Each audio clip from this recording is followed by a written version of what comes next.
Hey, Chris at Intentional. Today I wanted to talk about, a reverse of the Stephen Covey, begin with the end in mind, or maybe not a reverse, but a different slant on that in terms of that concept of begin with the end in mind is definitely a fantastic way to approach things. But it does plan in terms of things being in your control and that you're planning out what that end point might be. And that can be really, really different if you're in a service-based business or even if you're in a marketing team. That can be really, really different than what you actually had planned for.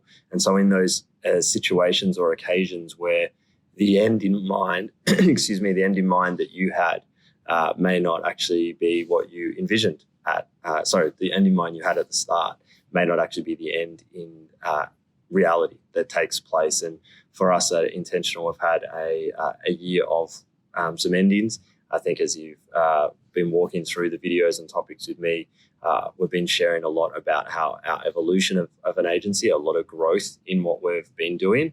And naturally with any growth, things have to be pruned or finished or moved on. And so, fortunately, unfortunately, this year has been a year where we've had to probably have more goodbyes or ends of things than we would have liked. We actually experienced this year for the first year ever, our first breakup or end of client relationship that wasn't mutual or that I guess we didn't see coming. Often being from a performance background or working with clients, you can naturally see, and often we're fairly proactive in raising that to say, look, we've tried what we can do. Our process has taken us to this. You gave us a target. We're not meeting that and move on. That does happen from time to time. But what we haven't really experienced before is where we believe we're doing what we should be doing, but it's not meeting other expectations. And so we experienced that this year, which was, it was a tough thing to take. And that definitely was not the end in mind that we had from that process. And I think going through that, again, like I shared a few days or weeks earlier around the saying no concept, it's fantastic in philosophy. It's an awesome mantra to live by, but there is a hard cost to it.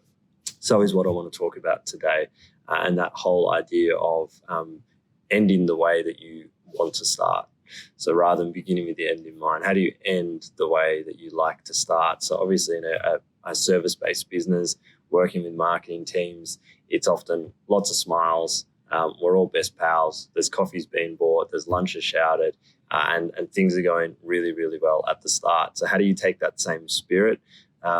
Maybe people don't want to grab lunch at the end, but how do you take that same spirit in which you began the relationship and finish with it? There's obviously the cliches, don't burn your bridges, watch out what will come back and bite you and things like that. I'm not talking around that sort of fear-based thing. I guess what I'm talking about, or from my experience, I think the emotional energy that you're able to detach from ending a relationship the way that you started is just such high value, particularly if you're in a leadership role or if you're running a business or anything like that, where you need, I guess, to maintain as much emotional balance or energy as you can so that you can give that to your current clients or your current team. If you're anything like me, if you're an overthinker, lights go off and you think of the 100 best scenarios of things that you should have said, oh, I wish I'd done that. And, you just burn through that emotional energy. And I went through that process, almost tempted to go down that path of, I'll show them. But really saw the power of being able to let go and move past. And I just read a quote this morning from the ex-Intel manager that spoke about the fact that great companies, and I think this applies to great people, when faced with a crisis, find improvement. So bad companies fall away, good companies get past it, but great companies really, really improve because of going through a crisis. And for us, that's definitely been the case. We've embodied a new management technique and goal setting, the OKR framework. Measure What Matters is the book if you're interested in learning more. We've just completed a quarter of that, and it's been really, really positive. And I think if we take a focus of, we could have put all our energy into, no, we're right, or we're going to do, we're going to make sure we're the ones that win in this end, rather than saying, you know what, let's begin let's end the same way that we beginned, in that same spirit. We've had, unfortunately, a number of other occasions, nothing as extreme as that first example, but this year, just naturally having to move past with certain clients that we've been with for a very long time. Some newer clients, we've moved to offices. We've been through a lot of transitions and changes.